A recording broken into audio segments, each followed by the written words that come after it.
сайн байцгаана уу?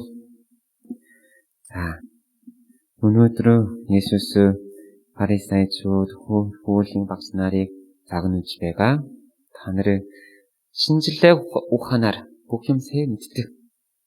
Ийм юм болоод үүдэл болохоор бороор халуун болон тим юм мэддэг. Одоогийн үед шинжлэх ухаан нь арай хүчилсэн учраас илүү сайн мэддэг болсон. Тэгэхээр бүх юм шинжлэх ухаанаар шинжлэх хэмжээд ирээдүйд юу болж байгаа бороо хуу салтай болох уу тим юм нэрийн мэдхээр болсон. Харин одоо үртэй Есүсийн хэлсэнчлэн бид яаж амьдрах нь мэдхгүйгээр явж байгаа. Ирээдүйд энэ байгаль сансараа юу болох нэ сайн мэддэг хэрнэ. Бидний амьдрал угаасаа харин 10 жилийн дараа үхэн дуусна гэдгийг сайн мэдхгүйгээр үргээс энд байгаад амьдрах юм шиг өөрөө боддоггүйгээр маргааш хараад одоо нүдэнд харагдаж байгаа ашигын төлөө амьдрах хүн их байна. Тийм учраас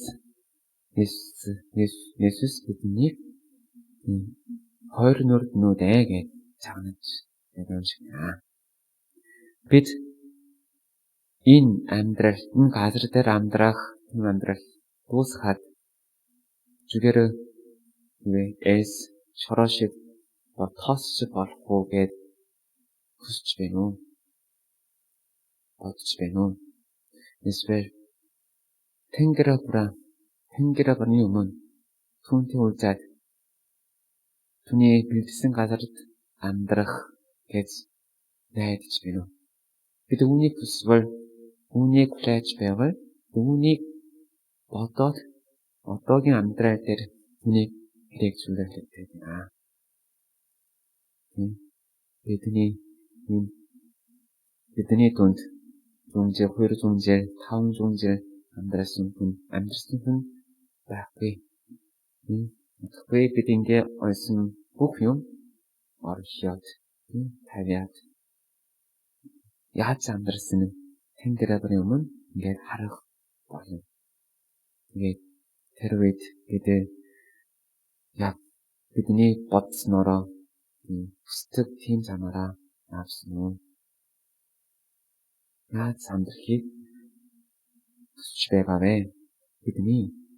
Бид юу зориг амьдрж байгаа вэ? Үүний талаар зөвхөн иргэн санацгаая.